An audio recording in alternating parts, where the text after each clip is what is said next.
നമസ്കാരം. ഗൾഫ് ടുഡേയിലേക്ക് എല്ലാ പ്രേക്ഷകർക്കും സ്വാഗതം. ഞാൻ വർഷ വിജയൻ. നോക്കാം വിശദമായ വാർത്തകൾ. പശ്ചിമേഷ്യയിൽ സമാധാന നീക്കത്തിന് തിരിച്ചടി. ഇറാനുമായുള്ള ചർച്ച ഇന്ന് പുനരാരംഭിക്കുമെന്ന് അമേരിക്കൻ പ്രസിഡന്റ് ഡൊണാൾഡ് ട്രംപിന്റെ പ്രസ്താവന തള്ളി ഇറാൻ രംഗത്തെത്തി. അമേരിക്കയുമായി ഒരു ചർച്ചയ്ക്കും തയ്യാറല്ലെന്നും ഹോർമുസിൽ പ്രകോപനം സൃഷ്ടിച്ചാൽ തിരിച്ചടിക്കുമെന്നുമാണ് ഇറാൻ വിദേശകാര്യ മന്ത്രാലയത്തിന്റെ നിലപാട്. ഇറാനുമായുള്ള ചർച്ചകൾ ഇന്ന് ഉച്ചയോടെ പുനരാരംഭിക്കുമെന്ന ട്രംപിന്റെ പ്രസ്താവനയ്ക്ക് പിന്നാലെയാണ് മേഖലയെ വീണ്ടും അശാന്തിയിലേക്ക് തള്ളിവിടുന്ന വാർത്തകൾ പുറത്തുവന്നത്. അമേരിക്കയുമായി ഒരു ചർച്ചയ്ക്കുമില്ലെന്ന് വ്യക്തമാക്കിയ ഇറാൻ വിദേശകാര്യ മന്ത്രാലയം അയൽ രാജ്യങ്ങളുടെ അഭ്യർത്ഥന മാനിച്ചാണ് വെടിനിർത്തലിന് സമ്മതിച്ചതെന്നും എന്നാൽ അമേരിക്ക വിശ്വസിക്കുന്നില്ലെന്നും വ്യക്തമാക്കി. അമേരിക്കയുടെ നിഷേധാത്മക നിലപാട് മാറാതെ ഹോർമുസ് കടലിടുക്കിന്റെ നിലയിൽ മാറ്റമുണ്ടാകില്ല. ഹോർമുസിൽ കപ്പലുകൾക്ക് പ്രത്യേക പ്രവേശന എക്സിറ്റ് പാതകളുള്ള ഇടനാഴി രൂപീകരിക്കുമെന്നും ഇറാൻ വിദേശകാര്യ മന്ത്രാലയം അറിയിച്ചു. അതിനിടെ അമേരിക്കൻ ഡ്രോൺ വെടിവെച്ചിട്ടതായി IRGC സ്ഥിരീകരിച്ചു. ഹോർമുസ് കടലിടുക്കിന് മുകളിലൂടെ പറന്ന നൂതന MQ-9 ഡ്രോണാണ് IRGC വെടിവെച്ചിട്ടത്. നേരത്തെ സൗദി അറേബ്യ, UAE, ഖത്തർ തുടങ്ങിയ രാജ്യങ്ങളുടെ അഭ്യർത്ഥനയെ തുടർന്നാണ് ഇറാനെതിരെയുള്ള ആക്രമണം റദ്ദാക്കിയതെന്നായിരുന്നു ട്രംപ് പറഞ്ഞത്. അതിനിടെ ഒമാനിനടുത്തുള്ള ഹോർമുസ് കടലിടുക്കിലെ തെക്കൻ കപ്പൽ പാതയിലൂടെ പ്രതിദിനം 3 മുതൽ 5 ദശലക്ഷം ബാരൽ അസംസ്കൃത എണ്ണ കടന്നുപോകുന്നുണ്ടെന്ന് രാജ്യാന്തര മാധ്യമങ്ങൾ റിപ്പോർട്ട് ചെയ്തു. International desk 24. UAE-യിലെ ഷാർജയിൽ വിവിധയിടങ്ങളിൽ കനത്ത മഴയും ആലിപ്പഴ വർഷവും. അൽമലീഹ റോഡിൽ ഉൾപ്പെടെ മഴ പെയ്തു. അടുത്ത 3 ദിവസം മഴ തുടരുമെന്നാണ് മുന്നറിയിപ്പ്.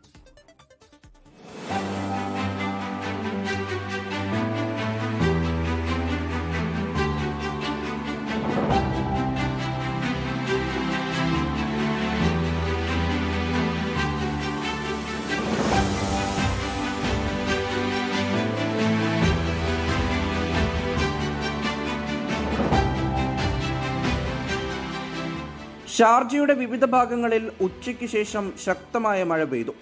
ഖോർഫക്കാൻ റോഡ് എന്നിവിടങ്ങളിലാണ് കനത്ത മഴ പെയ്തത്. ആലിപ്പഴ വർഷത്തിന്റെ ദൃശ്യങ്ങളും പുറത്തുവന്നു. കിഴക്കുനിന്നുള്ള ഉപരിതല ന്യൂനമർദ്ദത്തിന്റെ വ്യാപനമാണ് മഴയ്ക്ക് കാരണം. 3 ദിവസം കൂടി ഒറ്റപ്പെട്ട ഇടങ്ങളിൽ ശക്തമായ മഴയുണ്ടാകുമെന്ന് ദേശീയ കാലാവസ്ഥാ കേന്ദ്രം വ്യക്തമാക്കി.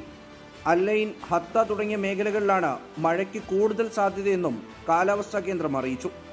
മണിക്കൂറിൽ 40 കിലോമീറ്റർ വരെ വേഗത്തിൽ തെക്ക് കിഴക്കൻ കാറ്റ് വീശാനും സാധ്യതയുണ്ട്. കഴിഞ്ഞ ദിവസങ്ങളിലും UAE-യുടെ പല ഭാഗങ്ങളിലും മഴ പെയ്തിരുന്നു.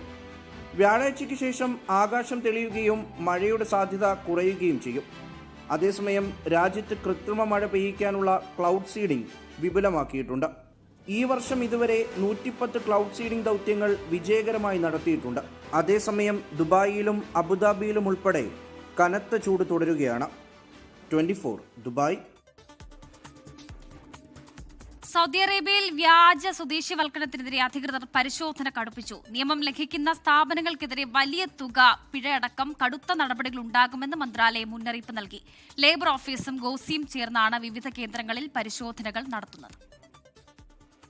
വ്യാജ സൗദിവൽക്കരണം തടയാൻ ലേബർ ഓഫീസും ഗോസിയും സംയുക്തമായി പരിശോധന ശക്തമാക്കിയിരിക്കുകയാണ്. സ്വദേശികൾ കടലാസിൽ മാത്രം ജീവനക്കാരായി തുടരുകയും നേരിട്ട് ജോലി ചെയ്യാതിരിക്കുകയും ചെയ്താൽ കടുത്ത ശിക്ഷ ലഭിക്കും. ആദ്യഘട്ടത്തിൽ 8000 സൗദി റിയാലാണ് പിഴ ഈടാക്കുക. കുറ്റം വീണ്ടും ആവർത്തിച്ചാൽ പിഴത്തുക ഉയരും. സൗദി ജീവനക്കാർ രജിസ്റ്റർ ചെയ്ത സ്ഥലത്തല്ലാതെ മറ്റൊരു നഗരത്തിൽ ജോലി ചെയ്യുന്നതും നിയമവിരുദ്ധമാണ്. ഇതോടൊപ്പം ഓൺലൈനായി ജോലി ചെയ്യുന്നവർക്കും ഈ നിബന്ധനകൾ ബാധകമാണ്. നിയമ സങ്കീർണതകൾ ഒഴിവാക്കാൻ സ്ഥാപനങ്ങൾ മന്ത്രാലയത്തിന്റെ പോർട്ടൽ വഴി വിവരങ്ങൾ കൃത്യമായി അപ്ഡേറ്റ് ചെയ്യേണ്ടതുണ്ട്. കൂടാതെ ജീവനക്കാർക്ക് മെഡിക്കൽ ഇൻഷുറൻസ് പോളിസിയും നിർബന്ധമായും എടുക്കണം. രേഖകൾ കൃത്യമാക്കിയാൽ ശിക്ഷാ നടപടികളിൽ നിന്ന് പൂർണ്ണമായും രക്ഷപ്പെടാമെന്ന് emerald business consultancy CEO Nasar TN പുരം പറഞ്ഞു. ഡമ്മി സൗദികളെ ജോലിക്ക് വെച്ചിട്ടുണ്ട്. ആ ജോലിക്ക് വെച്ചത് ഇവർ കറക്റ്റ് ജോലിക്ക് വരുന്നുണ്ടോ ഇല്ലയോ എന്ന് നോക്കാൻ വേണ്ടിയിട്ടാണ് ഇവർ ചെക്കിങ്ങിന് വരുന്നത്. ആ വരുന്ന സമയത്ത് ആ സ്റ്റാഫുകൾ കറക്റ്റ് ജോലിക്ക് ഹാജരായിട്ടില്ല എന്നുണ്ടെങ്കിൽ വ്യക്തമായ കാരണം അവരെ ബോധിപ്പിക്കണം. അല്ലാത്ത പക്ഷം ഭീമമായ സംഖ്യ ഫൈൻ വരുന്നുണ്ട്. അപ്പോൾ അതുകൊണ്ട് അതിനെ മറികടക്കാൻ വേണ്ടി നമ്മൾ ഒരു കാരണവശാലും ഡമ്മി സൗദികളെ വെക്കാതിരിക്കുക എന്നുള്ളതാണ് അതിൻ്റെ ഒരു കാരണം. ഇനി വെച്ചാൽ തന്നെ അവർക്ക് ഓൺലൈൻ ജോലി എന്ന ഒരു കാറ്റഗറിക്ക് കൊണ്ടുവന്ന് ആ പോർട്ടലുകൾ രജിസ്റ്റർ ചെയ്യേണ്ടതാണ് അവരെ. അല്ലാത്ത പക്ഷം നമുക്ക് ഭീമമായ ഫൈൻ വരും. അത് വീണ്ടും ആവർത്തിച്ചാൽ വീണ്ടും ഫൈൻ വരും. വീണ്ടും രണ്ടാമത് വരുന്ന ഫൈന് ഡബിളോ ത്രിബിളോ ആകാൻ സാധ്യതയുണ്ട്. മന്ത്രാലയത്തിന്റെ ഓൺലൈൻ പോർട്ടൽ വഴി കൃത്യസമയത്ത് വിവരങ്ങൾ അപ്ഡേറ്റ് ചെയ്യണമെന്നാണ് വിദഗ്ധർ നൽകുന്ന ഉപദേശം. നിയമങ്ങൾ കൃത്യമായി പാലിച്ചാൽ കമ്പനികൾക്ക് പിഴയും മറ്റു നിയമ നടപടികളും ഒഴിവാക്കാനാകും. ജലീൽ കണ്ണമംഗലം, 24 ജിദ്ദ. ദുബായിൽ റൂം ഷെയറിംഗ് നിയന്ത്രണ നിയമം ഓഗസ്റ്റ് 26 മുതൽ പ്രാബല്യത്തിൽ വരും. വാടകയ്ക്കെടുത്ത കെട്ടിടങ്ങൾ മറ്റുള്ളവർക്ക് അനുമതിയില്ലാതെ കൊടുക്കുന്നതിനും നിയന്ത്രണമുണ്ട്. നിയമം ലംഘിച്ചാൽ 5 ലക്ഷം ദിർഹം മുതൽ 10 ലക്ഷം ദിർഹം വരെ പിഴ ഈടാക്കും. ദുബായിൽ ഷെയറിംഗ് അപ്പാർട്ട്മെന്റുകളിൽ താമസിക്കുന്നതിനും വാടകയ്ക്കെടുത്ത കെട്ടിടങ്ങൾ മറ്റുള്ളവർക്ക് അനുമതിയില്ലാതെ കൊടുക്കുന്നതും കർശനമായി നിരോധിക്കുന്ന പുതിയ നിയമം ഓഗസ്റ്റ് 26 മുതൽ പ്രാബല്യത്തിൽ വരും. കിടക്കകളോ മുറികളോ അനൗപചാരികമായി വാടകയ്ക്കെടുക്കൽ ഇനി മുതൽ സാധ്യമാകില്ല. നിയമവിരുദ്ധമായ ബെഡ് സ്പേസ് നിയന്ത്രിക്കും. പരസ്യങ്ങൾ നൽകുന്നതിനും നിയന്ത്രണമുണ്ടാകും. ആവശ്യമായ അനുമതിയില്ലാതെ പാർട്ടീഷൻ മുറികൾ സൃഷ്ടിക്കൽ, ഒരു മുറിയിൽ തന്നെ തിങ്ങി ഞെരുങ്ങിയുള്ള താമസം എന്നിവ നിയന്ത്രിക്കാനും നിയമം വഴി ലക്ഷ്യമിടുന്നുണ്ട്. UAE വൈസ് പ്രസിഡന്റും ദുബായ് ഭരണാധികാരിയുമായ Sheikh Mohammed bin Rashid Al മഖ്തൂമാണ് ഈ നിയമം പുറപ്പെടുവിച്ചത്. താമസക്കാരുടെ സുരക്ഷ ഉറപ്പാക്കുന്നതിനായാണ് പുതിയ പരിഷ്കാരമെന്ന് അധികൃതർ വ്യക്തമാക്കി. പുതിയ നിയമപ്രകാരം ഔദ്യോഗിക പെർമിറ്റില്ലാതെ ഒരു വസ്തുവും ഷെയറിംഗ് ഉപയോഗത്തിനായി നൽകാൻ പാടില്ല. ദുബായ് ലാൻഡ് ഡിപ്പാർട്ട്മെന്റും മറ്റ് അതോറിറ്റികളും നിശ്ചയിച്ച നിയമങ്ങൾക്കനുസൃതമായി ദുബായ് മുനിസിപ്പാലിറ്റിയാണ് ഈ പെർമിറ്റുകൾ നൽകുന്നത്. നിയമലംഘനത്തിന് ആദ്യഘട്ടത്തിൽ 500 ദിർഹം മുതൽ 5 ലക്ഷം ദിർഹം വരെയാണ് പിഴ. 1 വർഷം വരെ പിഴയിൽ ഉൾപ്പെടെ ഇളവുണ്ടാകുമെന്നും അധികൃതർ അറിയിച്ചിട്ടുണ്ട്. 24 ദുബായ്. 2025 സൗദി അറേബ്യയിൽ 1.95 കോടി വിദേശ തീർത്ഥാടകർ എത്തിയതായി റിപ്പോർട്ട്. 1.8 കോടി ഉംറ തീർത്ഥാടകരും 15 ലക്ഷം ഹജ്ജ് തീർത്ഥാടകരുമാണ് കഴിഞ്ഞ വർഷം രാജ്യത്തെത്തിയത്. സേവനങ്ങളിലെ ജനങ്ങളുടെ സംതൃപ്തി സൗദി വിഷൻ 2030 ലക്ഷ്യങ്ങളെ മറികടന്നതായി റിപ്പോർട്ട് വ്യക്തമാക്കുന്നു. 2025 1,95 ലക്ഷം വിദേശ തീർത്ഥാടകരെത്തിയതിൽ ഉംറ തീർത്ഥാടകരുടെ എണ്ണത്തിൽ 2022 അപേക്ഷിച്ച് 114% വർധനവാണ് ഉണ്ടായിരിക്കുന്നത്. സേവനങ്ങളിൽ 91% ഹജ്ജ് തീർത്ഥാടകരും 94% ഉംറ തീർത്ഥാടകരും പൂർണ്ണ തൃപ്തി രേഖപ്പെടുത്തി. മദീനയിലെ റൗള ഷെരീഫ് 1.6 കോടി ആളുകൾ സന്ദർശിച്ചപ്പോൾ ഇവരുടെ സംതൃപ്തി 88% ഉയർന്നു. വിദേശ സന്ദർശകരുടെ എണ്ണത്തിൽ മക്ക ലോകത്ത് 5ാം സ്ഥാനത്തും ടൂറിസം മികവിൽ മദീന 7ാം സ്ഥാനത്തുമെത്തി. കഴിഞ്ഞ വർഷം അനുവദിച്ച 1.5 കോടി വിസകളിൽ 83% ഉംറ വിസകളായിരുന്നു. പാകിസ്ഥാൻ, ഇന്തോനേഷ്യ, ഈജിപ്ത് എന്നീ രാജ്യങ്ങളിൽ നിന്നാണ് കൂടുതൽ ആളുകൾ എത്തിയത്. 60 ഏജൻസികളുമായി ചേർന്ന് 87 പദ്ധതികൾ പൂർത്തിയാക്കിയപ്പോൾ 87 ചരിത്ര കേന്ദ്രങ്ങളിലായി 5.5 കോടി സന്ദർശനങ്ങൾ നടന്നു. സേവനത്തിനായി 1,84,000-ലധികം സന്നദ്ധ പ്രവർത്തകരും രംഗത്തിറങ്ങി. 24 ജിദ്ദ. അമേരിക്കൻ മലയാളികളുടെ ഏറ്റവും വലിയ പ്രവാസി കൂട്ടായ്മയായ ഫൊക്കാനയുടെ 2026 അന്തർദേശീയ കൺവെൻഷൻ പെൻസിൽവാനിയയിലെ കൽഹാരി റിസോർട്ടിൽ ഓഗസ്റ്റ് 6 മുതൽ ആരംഭിക്കും. ഗിന്നസ് വേൾഡ് റെക്കോർഡ് ലക്ഷ്യമിട്ടുള്ള ബൃഹത്തായ കലാപരിപാടികളും ഇത്തവണത്തെ ഫൊക്കാന കൺവെൻഷന്റെ മാറ്റുകൂട്ടും. ഓഗസ്റ്റ് 6 മുതൽ 8 വരെ അമേരിക്കയിലെ അതിമനോഹരമായ പെൻസിൽവേനിയയിൽ സ്ഥിതി ചെയ്യുന്ന കൽഹാരി റിസോർട്ടിലാണ് ഫൊക്കാനയുടെ അന്തർദേശീയ കൺവെൻഷൻ അരങ്ങേറുന്നത്. ഹാസ്യവും സംഗീതവും അതിമനോഹരമായി കോർത്തിണക്കിക്കൊണ്ടുള്ള നാദിർഷയുടെ അവതരണ ശൈലി പ്രവാസി മലയാളികൾക്കായി ഒരുക്കുന്ന ഈ കലാവിരുന്നിലെ പ്രധാന ആകർഷണമായിരിക്കും. അമേരിക്കൻ കനേഡിയൻ മലയാളികൾക്ക് ഫൊക്കാന കൊടുക്കുന്ന ഒരു സമ്മാനമാണ് ഈ കൺവെൻഷൻ. 4000-ലധികം പേരെയാണ് അവിടെ ഞങ്ങൾ പ്രതീക്ഷിക്കുന്നത്. അവിടെ 2 ഗിന്നസ് വേൾഡുകൾ ഞങ്ങൾ അവിടെ ഉണ്ടാക്കാൻ പോകുന്നു. താരപ്പൊലിമയ്ക്കൊപ്പം കലയുടെ വിസ്മയ കാഴ്ചകളും ഇത്തവണത്തെ കൺവെൻഷനിൽ ഒരുക്കിയിട്ടുണ്ട്. ഗിന്നസ് വേൾഡ് റെക്കോർഡ് ലക്ഷ്യമിട്ട് 1000-ലധികം കലാകാരികൾ അണിനിരക്കുന്ന മോഹിനിയാട്ടം, 500-ലധികം കലാകാരന്മാർ പങ്കെടുക്കുന്ന ചെണ്ടമേളം, ഇതൊക്കെ ഈ വർഷത്തെ കൺവെൻഷന്റെ മുഖ്യ ആകർഷണങ്ങളാണ്. ഇതിനു പുറമെ സാഹിത്യ, ബിസിനസ്, മീഡിയ സെമിനാറുകളും ഫൊക്കാന കൺവെൻഷന്റെ ഭാഗമായി സംഘടിപ്പിക്കുന്നുണ്ട്. വെള്ളിയാഴ്ച 11 മണിക്ക് നടക്കുന്ന മാധ്യമ seminar 24 editor in-charge PP James നയിക്കും. President Sajimon Antony, general secretary Sreekumar Unnithan, treasurer Joy Chackappan എന്നിവരുടെ നേതൃത്വത്തിലുള്ള ഒരു വലിയ എക്സിക്യൂട്ടീവാണ് ഈ പരിപാടികൾ ഏകോപിപ്പിക്കുന്നത്. ഫാമിലി ഒരുമിച്ച് ചെലവഴിക്കാൻ പറ്റിയ ഒരു സ്ഥലം. അതുകൊണ്ട് തന്നെയാണ് കലഹാരി ലോകത്തിലെ ഏറ്റവും വലിയ വാട്ടർ പാർക്ക്, ഇൻഡോർ വാട്ടർ പാർക്കായിട്ടുള്ള കലഹാരി ഞങ്ങൾ തിരഞ്ഞെടുത്തത്. മാറുന്ന കാലഘട്ടത്തിനനുസരിച്ചുള്ള ആശയങ്ങൾക്കും സാംസ്കാരിക വൈവിധ്യങ്ങൾക്കും മുൻതൂക്കം നൽകിക്കൊണ്ട് സംഘടിപ്പിക്കുന്ന ഫൊക്കാന കൺവെൻഷൻ അമേരിക്കൻ മലയാളികൾക്ക് ഒരു വലിയ ആഘോഷമായിരിക്കുമെന്ന് ഭാരവാഹികൾ ഉറപ്പിച്ചു പറയുന്നു. അമേരിക്കയിൽ നിന്ന് മധു കൊട്ടാരക്കര, 24. സൗദിയിലെ അബഹയിൽ നിർമ്മാണം പൂർത്തിയായ 7 വിനോദ കേന്ദ്രം ഓഗസ്റ്റ് 5 ഉദ്ഘാടനം ചെയ്യും. Asir governor Amir Turki bin തലാലാണ് കേന്ദ്രം ഉദ്ഘാടനം ചെയ്യുന്നത്. ഓഗസ്റ്റ് 6 മുതൽ പൊതുജനങ്ങൾക്ക് പ്രവേശനം അനുവദിക്കും. ഇതിനോടനുബന്ധിച്ച് 5 ദിവസം നീളുന്ന വിപുലമായ ആഘോഷങ്ങൾ നടക്കും. രാജ്യത്തുടനീളം നിർമ്മിക്കുന്ന 14 വിനോദ കേന്ദ്രങ്ങളിൽ ആദ്യത്തേതാണിത്. അബഹ വിമാനത്താവളത്തിന് സമീപമാണ് ഇത് സ്ഥിതി ചെയ്യുന്നത്. Formula E karting, cyber bowling, സിൻ സിനിമ തുടങ്ങിയ നിരവധി വിനോദങ്ങൾ ഇവിടെയുണ്ട്. വിഷൻ 2030ന്റെ ഭാഗമായി വിനോദ മേഖല വളർത്തുകയാണ് ഇതിലൂടെ ലക്ഷ്യമിടുന്നത്. സൗദി അറേബ്യയിലെ വിനോദസഞ്ചാര മേഖലയിലെ വലിയ കുതിപ്പ് 2026ന്റെ ആദ്യ പകുതിയിൽ 45.7 ദശലക്ഷം ആളുകളാണ് വിനോദ പരിപാടികളിൽ പങ്കെടുത്തത്.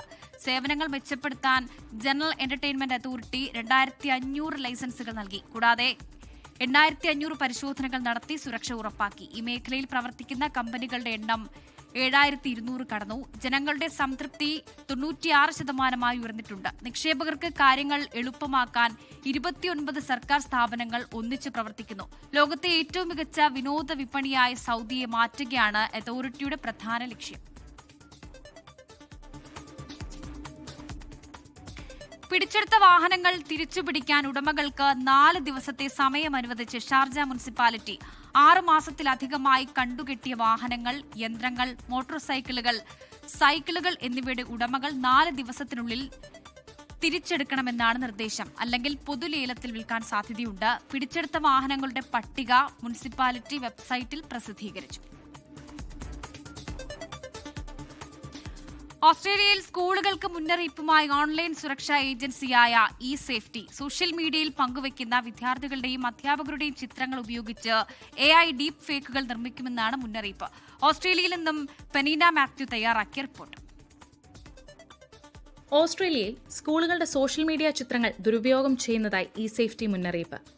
സ്കൂളുകൾ ഔദ്യോഗിക സോഷ്യൽ മീഡിയ പേജുകളിലും വെബ്സൈറ്റുകളിലും പങ്കുവയ്ക്കുന്ന ചിത്രങ്ങളാണ് ഓൺലൈൻ വേട്ടക്കാർ ദുരുപയോഗം ചെയ്യുന്നത്. ഓസ്ട്രേലിയൻ ഓൺലൈൻ വാച്ച്ഡോഗായ ഇ സേഫ്റ്റിയാണ് സ്കൂളുകൾക്ക് ഈ ജാഗ്രതാ നിർദ്ദേശം നൽകിയിരിക്കുന്നത്. കഴിഞ്ഞ 18 മാസത്തിനിടെ സ്കൂളുകളുമായി ബന്ധപ്പെട്ട ചിത്രങ്ങൾ ദുരുപയോഗം ചെയ്യുന്നതിനെക്കുറിച്ചുള്ള റിപ്പോർട്ടുകളിൽ വൻ വർധനവുണ്ടായതായി ഇ സേഫ്റ്റി വ്യക്തമാക്കി. ഈ വർഷം ജനുവരി മുതൽ മാർച്ച് വരെയുള്ള കാലയളവിൽ മാത്രം അധ്യാപകരെയും സ്കൂൾ ജീവനക്കാരെയും ലക്ഷ്യമിട്ടുള്ള അജ്ഞാത അക്കൗണ്ടുകളെക്കുറിച്ച് 100-ലധികം പരാതികളാണ് ലഭിച്ചത്. വിദ്യാർത്ഥികളുടെയും അധ്യാപകരുടെയും ഹെഡ്ഷോട്ടുകളും മറ്റു ചിത്രങ്ങളും ഉപയോഗിച്ച് AI നിർമ്മിത നൃത്ത വീഡിയോകൾ, മുഖം മാറ്റിയ ചിത്രങ്ങൾ, വ്യാജ പ്രചാരണങ്ങൾ, അപകീർത്തികരമായ മീമുകൾ എന്നിവ നിർമ്മിച്ച് ടിക്ടോക്ക്, ഇൻസ്റ്റഗ്രാം തുടങ്ങിയ പ്ലാറ്റ്ഫോമിലൂടെ പ്രചരിപ്പിക്കുന്നതാണ് പുതിയ പ്രവണത. ഇതിൽ ഭൂരിഭാഗം ചിത്രങ്ങളും സ്കൂളുകളുടെ സോഷ്യൽ മീഡിയ അക്കൗണ്ടുകളിൽ നിന്നും വെബ്സൈറ്റുകളിൽ നിന്നും ശേഖരിച്ചവയാണെന്ന് e safety commissioner Julie Inman Grant വ്യക്തമാക്കി. കുട്ടികളെ ലൈംഗികമായി ചൂഷണം ചെയ്യുന്ന തരം ഡീപ് ഫേക്ക് ചിത്രങ്ങൾ നിർമ്മിക്കപ്പെടുന്ന ഗൌരവകരമായ സാഹചര്യങ്ങളും റിപ്പോർട്ട് ചെയ്യപ്പെട്ടിട്ടുണ്ട്. ഓൺലൈൻ ചിത്രങ്ങളുടെ ദുരുപയോഗം തടയുന്നതിനായി സ്കൂളുകൾക്കായി ഇ സേഫ്റ്റി പുതിയ സുരക്ഷാ ഗൈഡ് പുറത്തിറക്കി. ചിത്രങ്ങൾ ഓൺലൈനിൽ പോസ്റ്റ് ചെയ്യുന്നതിന് മുൻപ് സ്കൂളുകൾ വിദ്യാർത്ഥികളുടെയും രക്ഷിതാക്കളുടെയും അധ്യാപകരുടെയും കൃത്യമായ സമ്മതം വാങ്ങുക, ചിത്രങ്ങൾ കാണാൻ സാധിക്കുന്നവരുടെ പരിധി നിശ്ചയിക്കുകയും സ്വകാര്യതാ ക്രമീകരണങ്ങൾ കൃത്യമായി പരിശോധിക്കുകയും ചെയ്യുക എന്നിവ അവയിൽ ചിലതാണ്. AI വഴി സൃഷ്ടിക്കുന്ന ദോഷകരമായ ഡീപ് ഫേക്കുകളും മറ്റും കണ്ടെത്തി നീക്കം ചെയ്യാൻ ടെക് കമ്പനികൾക്ക് നിയമപരമായി ബാധ്യതയുണ്ട്. പെനീന മാത്യു, 24, ഓസ്ട്രേലിയ. ദുബായിലെ അംഗീകൃത നേത്ര പരിശോധനാ കേന്ദ്രങ്ങളുടെ ശൃംഖല 30% വർദ്ധിപ്പിച്ചതായി റോഡ്സ് ആൻഡ് ട്രാൻസ്പോർട്ട് അതോറിറ്റി. ഈ വർഷം ആദ്യ പകുതിയിൽ 100 പുതിയ നേത്ര പരിശോധനാ കേന്ദ്രങ്ങൾ കൂടി ചേർത്തതായി RTA അറിയിച്ചു. ഇതോടെ ആകെ കേന്ദ്രങ്ങളുടെ എണ്ണം 434ആയി. RTA അംഗീകൃത ഒപ്റ്റിക്കൽ സെന്ററിലോ ഒഫ്താൽമോളജി ക്ലിനിക്കിലോ പരിശോധന നടത്താം. ദുബായിലുടനീളമുള്ള ഡ്രൈവിംഗ് ഇൻസ്റ്റിറ്റ്യൂട്ടുകളിലെ കസ്റ്റമർ ഹാപ്പിനെസ് സെന്ററുകളിലും ഡ്രൈവർമാർക്ക് നിർബന്ധിത കാഴ്ച പരിശോധനയ്ക്ക് വിധേയരാകാം. ഓൺലൈൻ തട്ടിപ്പിൽ നടപടി ശക്തമാക്കി ദുബായ്. തട്ടിപ്പിന് ഉപയോഗിച്ച 103 സോഷ്യൽ മീഡിയ അക്കൗണ്ടുകൾ കൂടി നീക്കം ചെയ്തു. കഴിഞ്ഞ 3 മാസത്തെ കണക്കുകളാണ് ദുബായ് പോലീസ് പുറത്തുവിട്ടത്. കഴിഞ്ഞ വർഷത്തെ അപേക്ഷിച്ച് ഓൺലൈൻ തട്ടിപ്പിൽ കുറവുണ്ടായതായാണ് ദുബായ് പോലീസിന്റെ കണക്കുകൾ. ഏപ്രിൽ മുതൽ ജൂൺ വരെയുള്ള 3 മാസങ്ങളിൽ ഓൺലൈൻ തട്ടിപ്പിന് ഉപയോഗിച്ച 103 സോഷ്യൽ മീഡിയ അക്കൗണ്ടുകൾ പോലീസ് നീക്കം ചെയ്തു. സോഷ്യൽ മീഡിയ പ്ലാറ്റ്ഫോമുകളും മെസ്സേജിംഗ് ആപ്ലിക്കേഷനുകളും ഉപയോഗിച്ച് നിലവിലില്ലാത്ത സേവനങ്ങളും ഓഫറുകളും പരസ്യപ്പെടുത്തുന്നതിനെക്കുറിച്ചുള്ള ആവർത്തിച്ചുള്ള മുന്നറിയിപ്പുകൾക്കിടയിലാണ് അക്കൗണ്ടുകൾക്കെതിരെ നടപടിയെടുത്തത്. അനധികൃത വിസ, റെസിഡൻസി സേവനങ്ങൾ പ്രോത്സാഹിപ്പിക്കുന്ന സോഷ്യൽ മീഡിയ അക്കൗണ്ടുകൾക്കെതിരെയും ദുബായ് റെസിഡൻസി അതോറിറ്റി നടപടി സ്വീകരിച്ചിട്ടുണ്ട്. Criminal affairs deputy commander in chief major general Hareb Mohammed Al ഷംസിയുടെ അധ്യക്ഷതയിൽ നടന്ന പ്രകടന വിലയിരുത്തൽ യോഗത്തിലാണ് കണക്കുകൾ അവലോകനം ചെയ്തത്. കൃത്യമായ ഫീൽഡ് പ്രവർത്തനങ്ങൾ, അന്വേഷണങ്ങൾ, പൊതുജന അവബോധ ക്യാമ്പയിനുകൾ, പ്രത്യേക യൂണിറ്റുകളും പങ്കാളി സ്ഥാപനങ്ങളും തമ്മിലുള്ള ഏകോപനം എന്നിവയാണ് പുരോഗതിക്ക് കാരണമെന്ന് പോലീസ് പറയുന്നു.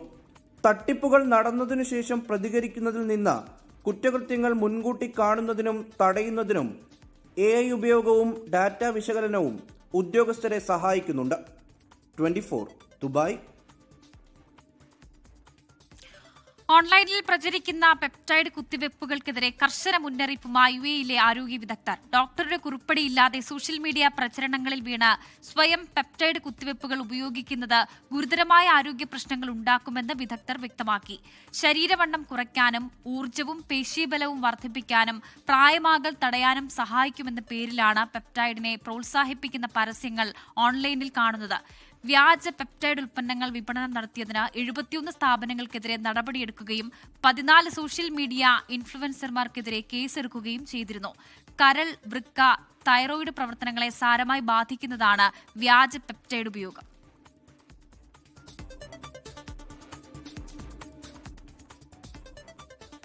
മറ്റു വാർത്തകളിലേക്കാണ്. സംസ്ഥാനത്ത് മഴക്കെടുതിയിൽ മരണം 17ആയി. ജനവാസ മേഖലകളിൽ പലയിടത്തും വെള്ളക്കെട്ടും മണ്ണിടിച്ചിലും തുടരുകയാണ്. നാളെ മുഴുവൻ ജില്ലകളിലും മഴ മുന്നറിയിപ്പുണ്ട്. 12 ജില്ലകളിൽ ഓറഞ്ച് അലർട്ടും 2 ജില്ലകളിൽ യെല്ലോ മുന്നറിയിപ്പുമാണ്.